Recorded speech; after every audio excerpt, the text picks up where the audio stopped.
Еженедельно о самом главном смотрите 7 дней на ТНВ.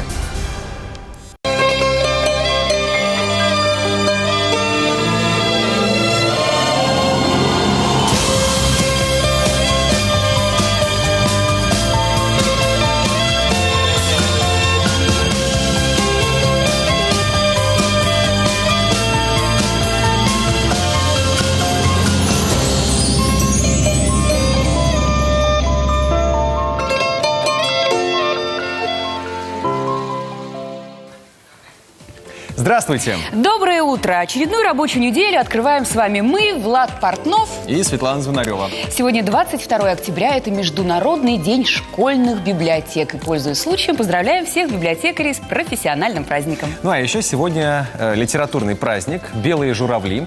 Он был учрежден Расулом Гамзатовым как праздник духовности, поэзии и как светлая память о павших на полях сражений во всех войнах.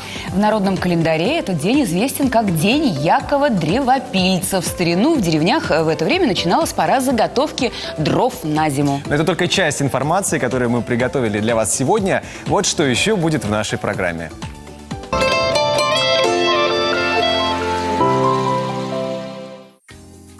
Гаджеты в школе. Как меняется процесс школьного обучения с внедрением высоких технологий?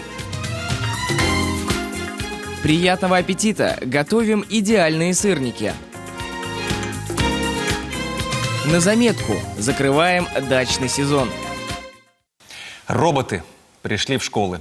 Но не во все и пока только в порядке эксперимента. Так, в нескольких корейских школах английскому языку обучают американцы на расстоянии. Они общаются с учениками посредством, собственно, робота. Другие роботы скоро придут на помощь заболевшим детям. Эти машины могут присутствовать на занятиях, передавая увиденное и услышанное своему владельцу. С помощью этого устройства малыш может также передвигаться по коридорам из класса в класс и даже общаться с друзьями. Пока непонятно, какой будет реакция на такого робота со стороны других учеников и не сорвет ли его присутствие уроки.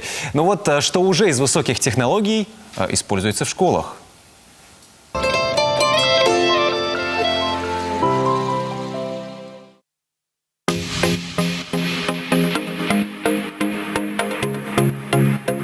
Век высоких технологий диктует свои требования современной школе. Такие учебные заведения есть и в нашем городе. В гимназии номер 183 каждый кабинет оснащен интерактивной доской.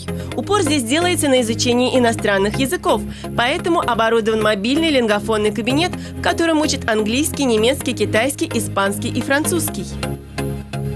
Стратегия развития гимназии уже сама подразумевала развитие именно изучения нескольких иностранных языков. 2 иностранных языка, английский и немецкий, у нас будет в учебном плане. И по запросам родителей мы внедряем еще на платной образовательной основе услуги французский и китайский языки. Для проведения экспериментов по физике, химии и биологии есть цифровые лаборатории. На интерактивной доске идет видео опыта, а ученики через датчики записывают реакции. Также в школе есть своя метеостанция, планетарий с телескопом, мини-типография, аудио-видеостудия. Совсем скоро в гимназии заработает школьное телевидение и радио. Мне эта школа очень нравится, потому что она большая, красивая. Здесь очень много кабинетов. В этой школе очень хорошо, мы здесь играем, я себя здесь чувствую как дома. Здесь много кружков, олимпиады проходят.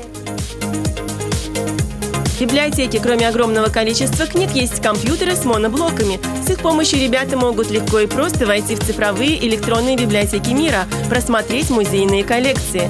Изюминка библиотеки – тач-панель. С ее помощью ребята становятся участниками видеоконференций, происходящих в вузах страны. В итоге мы хотим получить модель выпускника, планируем работу построить так, что это будет выпускник, который будет себя свободно ощущать в любом пространстве, в любой стране. И, конечно же, он будет замечательным профессионалом своего дела в любой деловой сфере. И мы знаем, что знание нескольких языков – это ключ к успеху. В гимназии есть 2 Xbox, которые активно используют для динамических пауз. Ребята разминаются под веселые английские и немецкие песенки. Таким образом закрепляют знания, полученные на уроках. Учиться в такой школе – мечта каждого ребенка. И здорово, что такие мечты воплощаются в жизнь. 45 аэропортов страны назовут именами великих людей. С такой инициативой выступили Общество русской словесности, Русское географическое общество, Российское историческое общество и Российское военно-историческое общество. Среди воздушных гаваней 2 татарстанские. Международный аэропорт в Казани и аэропорт в Бегишево.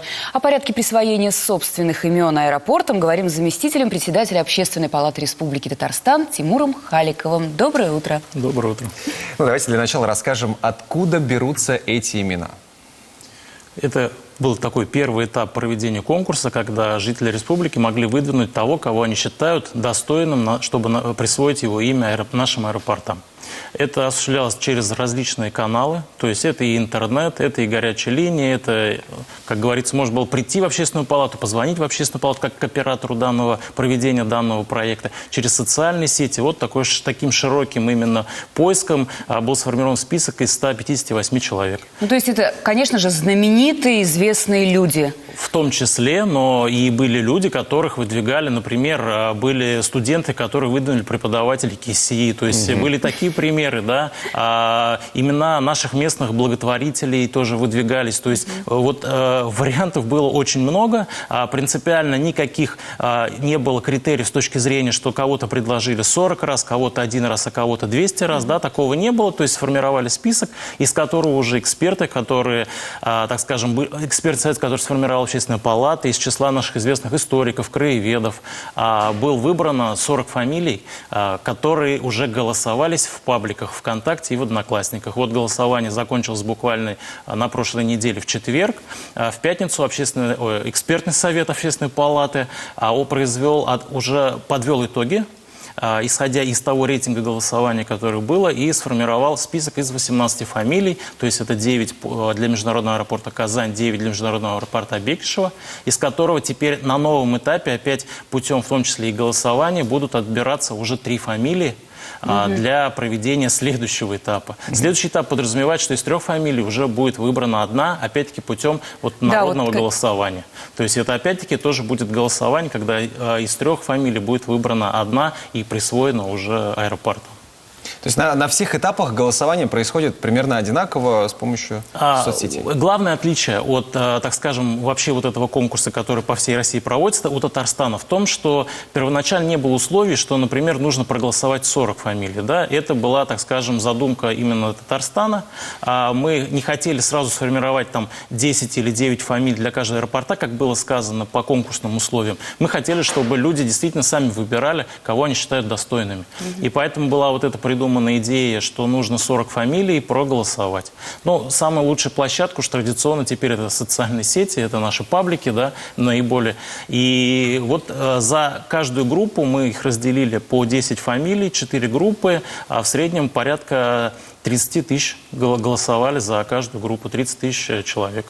То есть с точки зрения такой выборки, это достойный выбор, который позволяет говорить о том, что да, вот эти фамилии, которые прошли в следующий этап, они действительно пользуются вот этой широкой поддержкой жителей республики. Когда второй этап начинается голосование? Как раз второй этап в нашем понимании он закончился. Да, вот с сегодняшнего дня стартует 3-й этап, когда с 22 октября по 28 октября на федеральном сайте именно России, где вывешены вот по каждому аэропорту вот эти списки, люди могут фактически ознакомиться, первое, да, второе, это через доступные формы связи с данным сайтом поддержать ту или иную кандидатуру, да, и в том числе появилась новая возможность.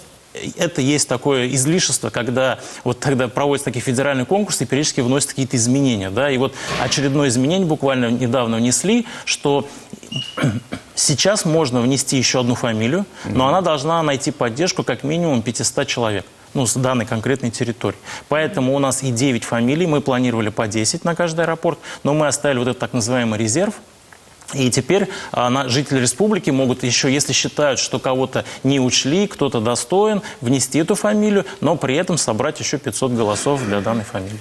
Так, да, сейчас технический момент еще, потому что я знаю, что ведь многие татарстанцы там работают где-то за границей, в других регионах. Сайт общероссийский, и проголосовать может любой. Вот, да, еще один момент, который вы обозначили. С одной стороны, показывает, что каждый может сделать выбор за любой аэропорт. Да, вот я тоже хотела это уточнить. Каждый в своем регионе, скажем так, только вот может выбирать. Вот Или это действительно нас, как организаторов в Татарстане, конечно, немножко этот вопрос смущает, потому что, когда, например, житель Татарстана присваивает имя аэропорту Владивостока, ну, тоже не совсем корректно, да, потому что все-таки та территория, на которой ты проживаешь, ты должен делать этот выбор. Мы свои предложения дали в федеральную вот эту конкурсную комиссию, которая сформирована, и мы считаем, что все-таки нужно чтобы каждый голосовал за аэропорт, находящийся на его территории. Пока любой человек может проголосовать за любой аэропорт, пока действует такое правило. Но надеемся, когда мы перейдем к тройкам и из тройки будем выбирать, все-таки мы вот территориально определимся, что жители республики голосуют за татарстанские аэропорты. Ну да, это важный момент. Когда мы сможем узнать победителей? Имена победителей. Да, имена. Победители будет объявлен 5 декабря. Будет проходить форум добровольцев всероссийский, и на нем будут объявлены все победители. Это 5 декабря. Для нас же мы вот с каждым шагом конкурсного этапа в республике, вот по сокращаемой численности, да, участников, для нас мы считаем, вот это уже победители, да. Вот теперь мы в пятницу объявили по 9 фамилий, и уже какой-то явный лидер есть? Явных лидеров у нас, можно сказать, территориально, если мы берем по Казани, это Муса Джалиль, это Михаил Девитаев. А, соответственно, по Бегишево это Николай Лимаев, как бы человек, который вырвался вперед, человек, который строил Нижнекамск, для Нижнекамсков он, ну, соответственно, человек, который олицетворяет собой развитие города. Но начались уже определенные акции, которые мы в том числе поддерживаем со стороны молодежи. Буквально вот в выходные под мостом к Речь-порту появилось граффити большое в поддержку Михаила Девитаева. Да. Мы считаем эти вещи очень нужные, положительные, поэтому любой отклик и любая поддержка стороны жителей в любых формах, да, в том числе, естественно, молодежи, мы будем только приветствовать и рады, потому что такая агитация, как раз это та агитация, которая полезна и нужна. Да, как минимум люди лучше узнают историю нашего родного края. Спасибо большое. Будем следить за голосованием. Мы не призываем голосовать за кого-то именно. Мы просто призываем голосовать. Да, мы приглашаем вас поучаствовать. Не оставаться безучастными. Сейчас посмотрим рекламу небольшую и продолжим нашу программу.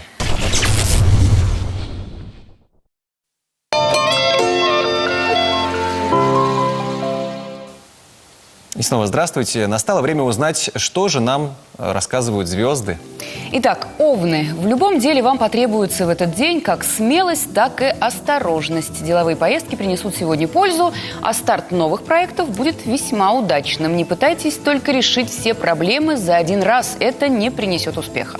Телец. В принятии важных решений не полагайтесь только на интуицию. Вы можете ошибиться. Не действуйте на свой страх и риск. Хорошо взвешивайте последствия. И прислушивайтесь к словам и советам друзей или тех, кому вы полностью доверяете. Гороскоп не советует близнецам обижаться на недостаток внимания со стороны близких людей. Возможно, серьезные проблемы в финансовой сфере. Если не выплатите долги и налоги, то неприятности вырастут до небес. Я близнецы, сейчас страшно стало. Рак сегодня будет шагать в ту сторону, куда дует ветер. Позиция, конечно же, ужасная, но вы настроены на инертное существование. Если есть возможность, то займитесь творчеством, рисованием или прочитайте в 100-й раз любимую книжку. Льву предсказан день сомнений и растерянности. Вам даже не захочется идти на работу в таком состоянии. Но если пересмотреть свои взгляды на некоторые вещи, то ситуация прояснится. По крайней мере, появится уверенность в завтрашнем дне. Дева окажется на развилке двух дорог.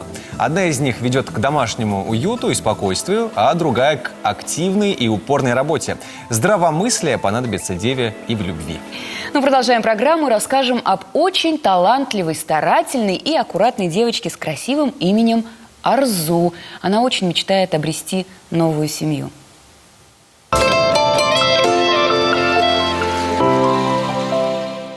Доброе утро! Сегодня мы приехали в Елабужский детский дом, чтобы познакомить вас с девочкой по имени Арзу.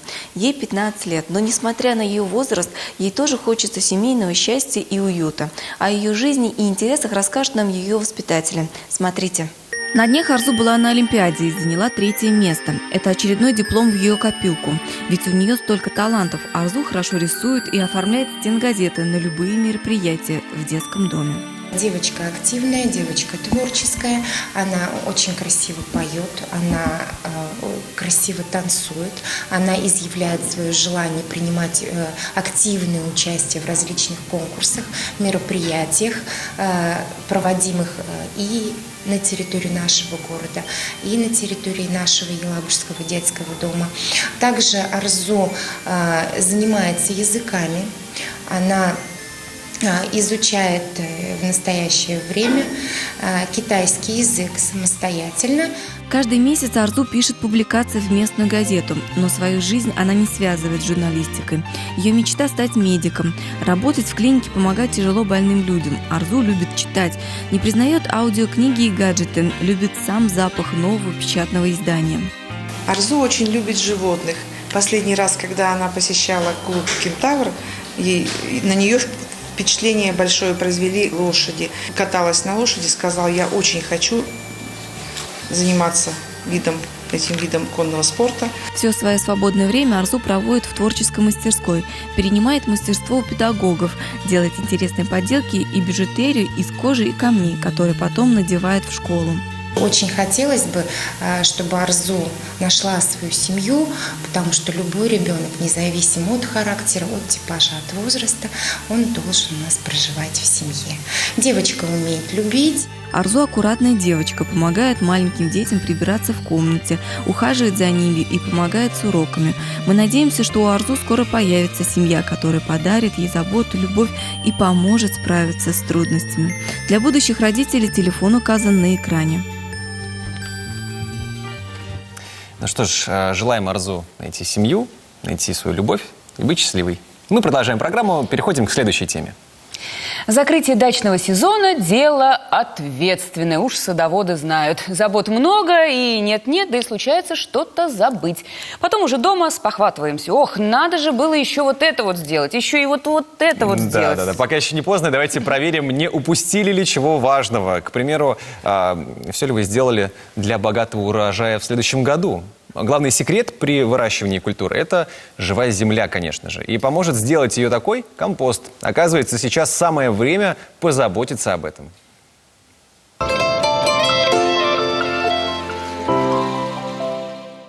Компост – это органическое удобрение, которое можно получить в результате перегнивания растений, пищи, почвы, листьев, веток, навоза. Перегноз получается в результате деятельности различных микроорганизмов на это сырье. Садоводы часто используют обычные компостные ямы, но многие переходят на приготовление компоста в мешках. Чем же этот способ лучше? Главное преимущество – дешевизна. Все, что вам понадобится, это вот такие вот мешки для мусора. Опытные садоводы говорят, что подойдут объемом 120 литров, либо 250 литров. Но самое главное, чтобы они должны быть темными и достаточно плотными, чтобы выдержали дожди и снег в течение зимы. Попробуйте вот так вот на растягивание. Крепкий, значит, подходит. Важное правило качественного перегноя – это исходное сырье. Состав сырья должен быть следующим. Ботва, листья, пищевые отходы, яичная скорлупа, бумага, картон, опилки. Все это подойдет. Ни в коем случае нельзя класть золу, кости и любые виды химических веществ. Важно! В компост нельзя вносить растения и другое сырье, которое заражено, иначе болезнь будет развиваться вместе с перегноем и при удобрении также заразит почву. Еще одно преимущество компоста в мешках – сами мешки уже можно использовать как грядки и перемещать их по участку, если необходимо. Например, ранней весной оставить в теплице. Только важно соблюдать правила компостирования.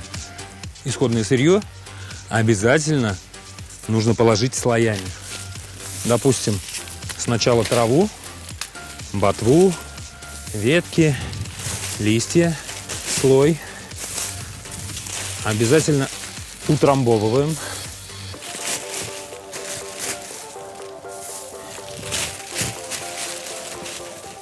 Следующий слой, допустим, почва. Что касается животных отходов, то в компост можно добавлять лишь птичий помет и навоз. Также это удобрение снижает кислотность почвы. Но иногда и само удобрение может быть кислым. Это связано с тем, что его состав однородный, например, только трава и почва.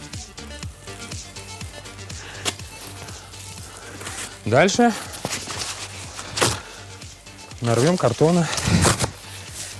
Кроме органики можно заложить в мешки и немного минеральных удобрений – азотных, фосфорных, калийных, биоудобрений и органоминеральных удобрений. Лучше всего закладывать их осенью. Ну и какие-то пищевые отходы. Ну, допустим, дыни.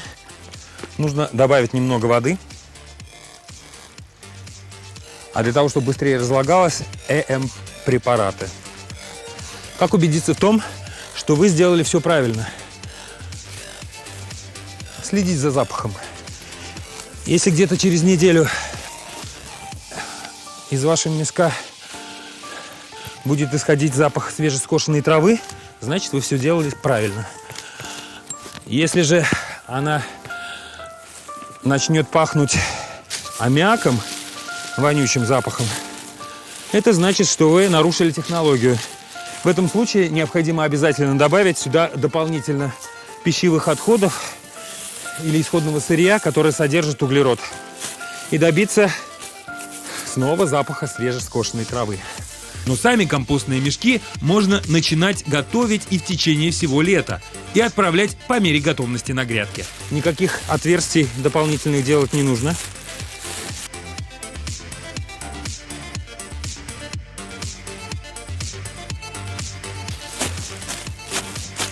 Наша компостная куча готова. Ну вот занятие огородом и дачей – это отличного рода физкультура. Ну, кстати, тему спорта мы сейчас и продолжим. 5 часов и 1 минуту ровно 14-летний житель Армении Артак Рафаэлян делал упражнения на пресс. За это время он повторил упражнение 9000 раз и поставил новый рекорд Гиннесса в упражнении, собственно, брюшного пресса. Ему 14 лет. Да, интересно, что этот рекорд он установил в свой день рождения. Вот сам себе такой подарок преподнес. Остается только догадываться, сколько времени ежедневно у него уходило для такой потрясающей физической подготовки. Ну да. 9000 раз. Мы, конечно же, опять же, вас не призываем пытаться повторить это. Но заниматься спортом надо. Начните с малого, с нескольких минут. И даже если вы не достигнете таких результатов, как у Артака, то красивый, плоский и тренированный живот вам будет обеспечен. Обещаем.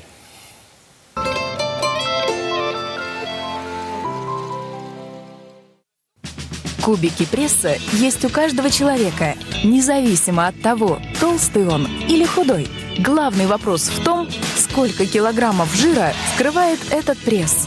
Чтобы уменьшить жировую прослойку, необходимо правильно питаться, регулярно делать кардио и выполнять специальные упражнения для пресса. Первое упражнение. Сядьте на коврик и упритесь 2 руками в пол. Поднимите таз. Из этого положения поочередно поднимайте ноги. При этом носки держите вытянутыми вперед. Повторите по 15 раз на каждую ногу.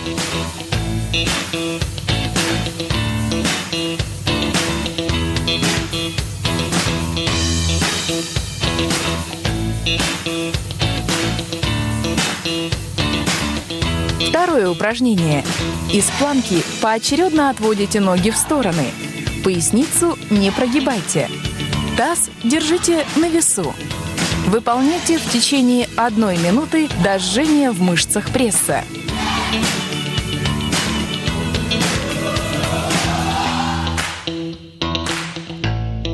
Третье упражнение.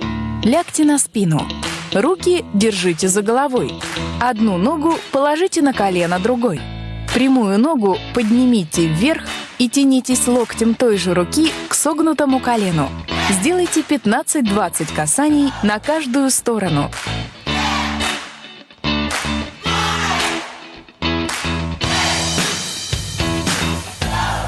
Четвертое упражнение. Лягте на спину. Руки вытяните вверх. Поднимите одну ногу и тянитесь руками к носку. Тянитесь поочередно к каждой ноге без перерыва. Выполняйте в течение 1 минуты.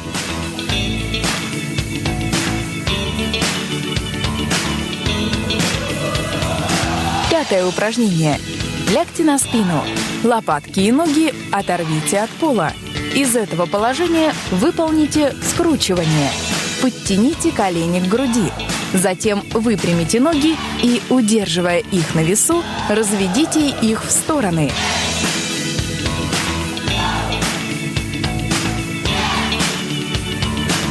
Вернитесь в исходное положение и выполните упражнение 15-20 раз. Будьте в форме. Ну что ж, позанимались. Теперь самое время, наверное, уже выйти, так сказать, из дома на улицу. На пляж загорать. А чтобы сюрпризом не было, мы расскажем вам о погоде. По прогнозам синоптиков, сегодня на нас ожидает переменная облачность, температура воздуха до 8 градусов, но вероятность осадков низкая. Вечером и ночью тоже будет плюсовая температура, но всего лишь 2 градуса выше нуля. Ну и также сухо. Атмосферное давление в пределах нормы, магнитное поле Земли спокойное. Теперь главные новости Татарстана можно узнать раньше новостного эфира. Подписывайтесь на наш новый News Instagram-канал. Актуальная информация, картина дня на страницах сообщества ТНВ в Инстаграм и ВКонтакте. Реклама небольшая, мы продолжим. Как работает реальная экономика? На ТНВ по понедельникам в 22:10.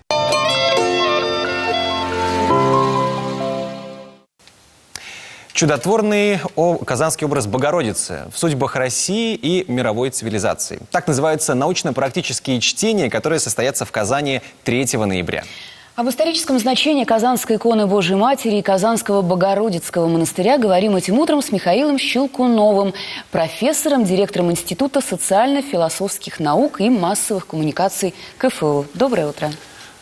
Доброе утро, уважаемые ведущие. Доброе утро, зрители замечательной программы. Здравствуйте. Итак, давайте для начала разберемся. Почему же так почитаема Казанская икона Божьей Матери? Действительно, икона Казанской Божьей Матери – одна из самых высокопочитаемых святынь не только в русской, но и вообще христианской церкви. Связано это с тем, особенно для России, что в образе этой иконы воплотились самые глубинные черты российского менталитета. Это семья, родительство, любовь, сострадание. История иконы Казанской Богоматери, которая с нами уже 440 без малого лет, показывает, что она не только родительница, она и великая воительница. Под сенью этой иконы были одержаны, как, надеюсь, вы знаете, выдающиеся победы русского оружия в войне против поляков 1611 года, под Полтавой, в Первой Отечественной войне с французами 1812 года и в войне, Великой Отечественной войне. Эта икона, культ которой почитание носит трансконфессиональный характер. Согласитесь, не часто встречаются иконы, которые почитались бы не только в православии, но они также почитаются старообрядцами, католиками и даже мусульманами. Не так часто встречаются иконы, в честь которых установлено 2 праздника. Летняя Казанская, 21 июля, и осенняя Казанская, совпадающая с некоторых пор с государственным праздником, Днем Единства и Согласия. Это икона, список которой в 2011 году был специально экспедирован на станцию «Мир» и до сих пор хранится там, помогая нашим космонавтам. Ну вот, кстати, про католиков мы затронули эту тему. Значит, один из списков вернулся в Казань из Рима. Как это получилось? Что это за история была интересная? Это, по-моему, даже в день тысячелетия, да, в качестве подарка. Да, но вообще вся история иконы Казанской Божьей Матери, она представляет из себя очень напряженную, полную драматизма и даже трагизма историю. Не буду касаться этой части, сразу перейду к вашему вопросу, Влад.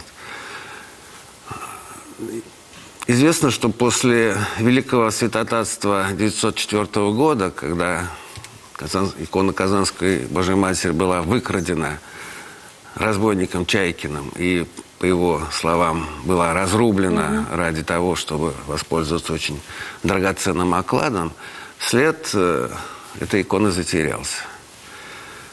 После революции в 1920 году большевики, как известно, начали кампанию распродажи ценностей для того, чтобы обеспечить индустриализацию и другие мероприятия тогдашнего советского правительства. Был выставлен и один из списков, мы не можем сказать какой, икона Казанской Божьей Матери. После нескольких неудачных торгов он был приобретен крупным британским миллионером, путешественником, меценатом Хеджесом. И долгое время хранился у него в замке на Британских островах.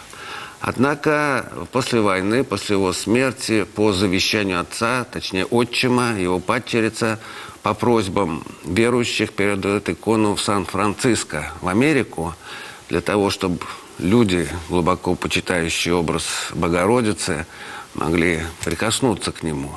Но при условии, что дает ее, говоря современным языком, в лизинг. То есть для того, чтобы она осталась в Америке, необходимо было ее выкупить. Вы удивитесь. Цена, которую, естественно, меряет только оклад, поскольку сам не продается, составила 500 тысяч американских долларов по тем временам, что сейчас эквивалентно не менее 5 миллионов американских долларов. Такую сумму собрать не могли, несмотря на разные кампании по сбору. И моментом воспользовалась одна тоже религиозная организация Blue Army, которая все-таки выкупила икону и увезла ее в местечко Фатиме в Португалии, где она с 70-го года и находилась. Тем не менее, папский двор тоже внимательно следил за приключениями иконы, и мы не знаем, за какую сумму она все-таки была выкуплена Ватиканом и с 1993 года находилась в личных покоях папы, тогда это был Иоанн Павел II. И вот после посредничества, конечно же, тогдашнего президента Владимира Путина и участия тогдашнего нашего мэра Камиля Исхакова все-таки было достигнуто согласие передать эту икону в дар безвозмездно Русской Православной Церкви, что было сделано в 2004 году. Состоялась церемония прощания с иконой, ее вручение в Успенском соборе патриарху Алексию, а он уже... Понятно, что здесь не было даже никаких сомнений. К тысячелетию Казани передает ее в адрес татарстанской митрополии. И икона с тех пор сияет уже 13 лет в Крестовоздвиженском храме Богородицкого монастыря. Ну вот мы говорим сейчас про список иконы с давних времен, почти 100 лет ему. И у него очень интересный путь, да, это сюжет покруче любого блокбастера. Но у нас здесь есть литература, которую мы немножко поизучали за время рекламы, и обнаружили, что, открываем последнюю страницу, да, здесь, значит, каталог икон, списков, да, Казанской иконы Богородицы. Экспонат номер 200, открываем, значит, книгу с конца, экспонат номер 200, значит, экспонатов... Да, как минимум уже 200 есть списков. Да. Расскажите, пожалуйста. И все это Казанская икона Богоматери. Как... Сколько списков? Да, сколько списков? Как они, значит, ну, как они уважаемый существуют? Влад, конечно, сказать точно, сколько списков вообще с иконы Казанской Богородицы существует, это невозможно. Наверное, нет ни одного более-менее такого нормального храма, в котором бы не висел список иконы Богоматери. Но самые известные, давно описанные и, конечно, пользуются большим почитанием. Ну, в первую очередь, это список Нововатиканский, который сегодня как бы замещает, исходный. Тоже, конечно, откровенно говоря, список Казанской иконы Богоматери. Это отдельная история. Это, бесспорно, московский список, который по приказу Ивана Грозного был перемещен в Москву, затем в течение столетий сиял в Казанском соборе Кремля, а после его, к сожалению, разрушения большевиками в 1936 году был передан в Елоховскую церковь, где и по нынешнее время размещен. Это, наверное, вы, конечно, догадываетесь, петербургский список, северный список, который был помещен сначала до строительства Казанского собора в отдельной церкви, а затем уже, когда в 1811 году, после десятилетнего, очень быстрого строительства самого крупного, между прочим, собора в Петербурге, он крупнее Исаакиевского, значит, он был вооружен туда. И это, наконец, так называемый новый Иерусалимский список, находящийся на территории знаменитой русской миссии в Палестине, палестинского общества, Горневской обители в женском монастыре, который тоже напоминает всему миру, в том числе Ближнему Востоку, о том, кто и что есть икона Казанской Божьей Матери. Ну вот об этом и о многом другом пойдут 3 ноября научно-практические чтения, посвященные Казанской иконе Божьей Матери. Спасибо большое за интересный рассказ. Это было захватывающе. И, думаю, стоит всем немножко почитать об этом дополнительно. Удивляюсь, это где очень наши интересно. кинематографисты. Можно такой сделать приключенческий блокбастер. Они нас услышали. Я думаю, что они нас услышали. Действительно, захватывающая история. Русского духа. Это интересно. Кстати, а какие фильмы и какие программы сегодня будут на ТНВ? Сейчас узнаем. Слушай, воды, скорее воды принеси. Давай быстрее. Да ничего не надо, просто приподними ей голову. При чем тут голова? Сейчас все пройдет. Со мной такое много раз бывало. Много раз. Что с ней тогда? Что это? Посмотрите на него, как он испугался. Она что, еще не сказала тебе, что беременна? Она беременна? Архан забирает Ксюшу от Реджепа, а Маша решает проникнуть в дом Ибрагима, чтобы выяснить, что с Мехмедом. Но все идет не так, как она задумала. Ясмин, смотрите в 9:00.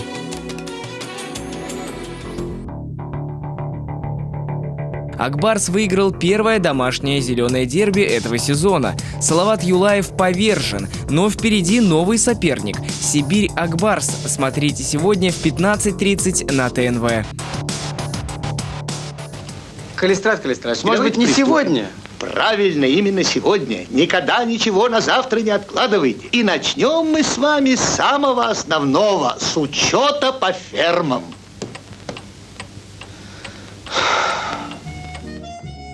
Этот фильм рассказывает простую историю села Марьяновка. Его жители трудятся, любят, прощают и ждут. Каждый своего. Главный герой Роман прибыл на работу в процветающий колхоз, но душа его не лежит к учету и канцелярии. С его приездом вся жизнь тихого села переворачивается с ног на голову. «Стежки-дорожки» сегодня на ТНВ.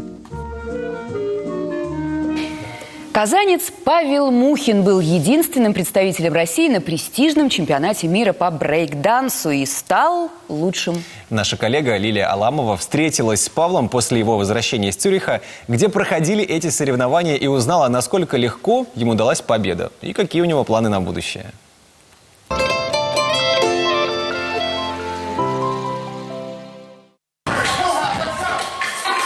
Победа достается сильнейшим, гласит народная мудрость. Наш герой тому подтверждение. Он доказал свое мастерство и теперь по праву считается лучшим. Павел Мухин стал чемпионом по брейк-дансу на чемпионате мира, проходившем в Цюрихе. Он рассказал нам, что настраивался только на победу и ни на секунду не сомневался в своем успехе. Ну, я обрадовался очень, я просто знал, что я выиграю. И все, я был готов на 100%. Я готовился очень долго и упорно. И я просто приехал и знал, что я выиграю, и выиграл. В 11 лет Павел пришел в Ижевскую школу за развитие брейк-данса. Борис Пилин стал не просто тренером, но другом, человеком, научившим его чувствовать свое тело. Мама и Борис – два самых близких человека, которые поддерживают и вдохновляют молодого человека покорять новые и новые горизонты. Я посмотрел фильм «Шаг вперед» и там увидел, как человек крутится там на голове, на руках, офигел. И через несколько дней мне на улице дали визитку по брейк-дансу, и я сразу записался. Вот, и с 2011 года занимался. Я приходил на тренировку как зомби, можно сказать. Вот, и отрабатывал, постоянно что-то отрабатывал, делал. И как-то это само перелилось, я даже не понял, в какой момент, когда я, наверное, начал зарабатывать деньги этим, когда меня начали приглашать на разные соревнования за границу там, и так далее. Вот тогда я уже понял то, что все уже никуда от этого не деться. С 14 лет Павел сам тренирует ребят. Ему очень нравится делиться накопленным опытом и вдохновлять учеников на победу. Он считает, что научиться брейк-дансу и достичь хорошего уровня может любой. Главное – упорство и дисциплина. Ходила по 5 часов на тренировку, то есть когда я был в возрасте 12-16 лет, потом 3 часа, и вот сейчас 3 часа я тоже тренируюсь. Если ты каждый день приходишь с упорством, занимаешься по много часов, дисциплина, не опаздываешь на тренировки, то тогда и успех сам придет. Месяц назад Павел решил переехать в Казань. Здесь очень часто проходят соревнования, много перспектив. А еще это город, в котором он получил первое признание и понял, что выбрал правильный путь. Первая победа была именно, я не считаю в Ижевске какую-то первую победу, я считаю уже такую загородную. Это было как раз в Казани, это был фестиваль Golden Shoes. Я выиграл тогда 1 на 1 юниоры. Вот мне дали кубок, я очень сильно обрадовался, сразу маме позвонил. Я хотел выиграть очень сильно, и я выиграл. То есть главное желание, упорство и вот просто не сдаваться. То есть то, что можешь кому-то проиграть, такого не должно быть. Ты должен, я выиграю и все. Выхода нет.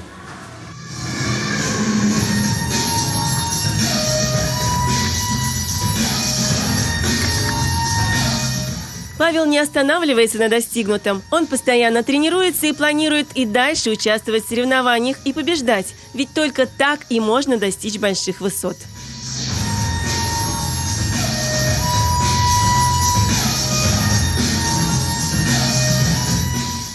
Круто, круто. Павел молодец.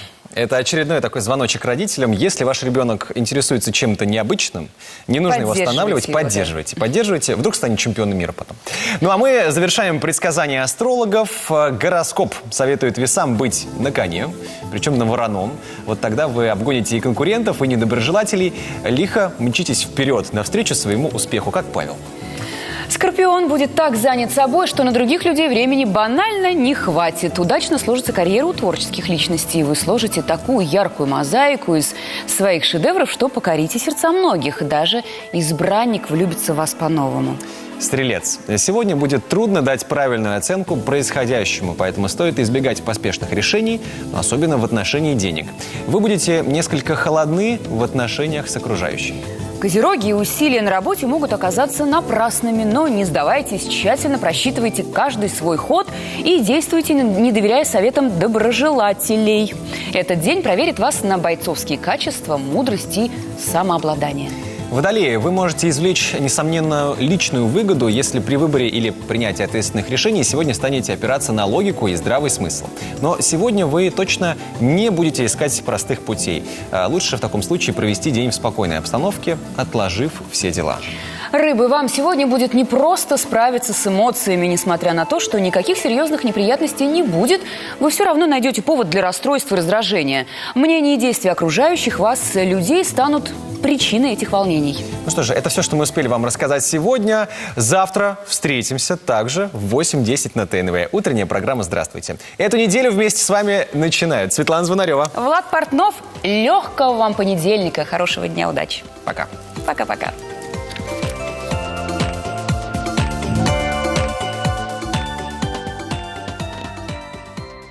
«Черное озеро».